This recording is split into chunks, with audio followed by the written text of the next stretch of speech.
Dobrý deň, vítam vás pri dnešnom videonávode, v ktorom si spolu ukážeme, ako sa zaregistrovať do aplikácie Transakčná.sk, ako sa prihlásiť a ako si v aplikácii založiť spoločnosť, pre ktorú budeme spracúvať agendu transakčnej dane.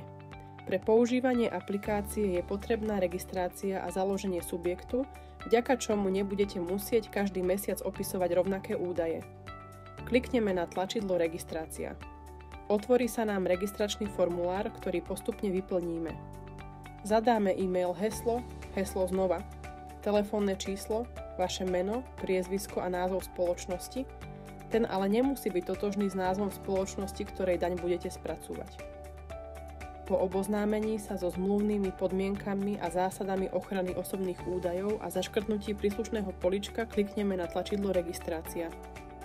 Systém pošle na zadaný e-mail overovací odkaz.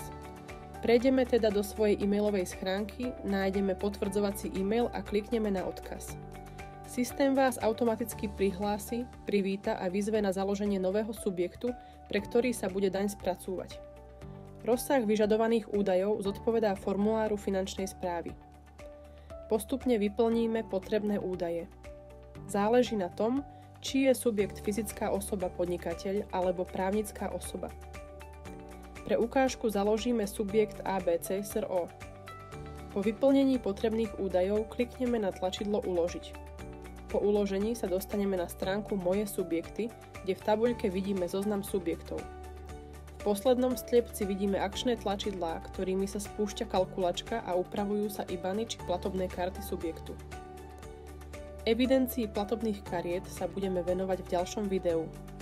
Teraz si k subjektu založíme IBANy, aby kalkulačka dokázala správne detekovať prevody v rámci banky medzi vlastnými účtami.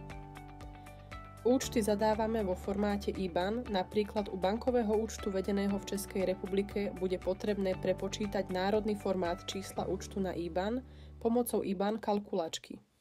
Ak máme IBANov viac, môžeme ich importovať vložením do textového poľa.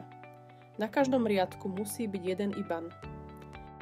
Systém povolí uložiť len platné IBANy označené zelenou kvačkou. Nevyhovujúce IBANy môžeme zmazať príslušným tlačidlom Zmazať.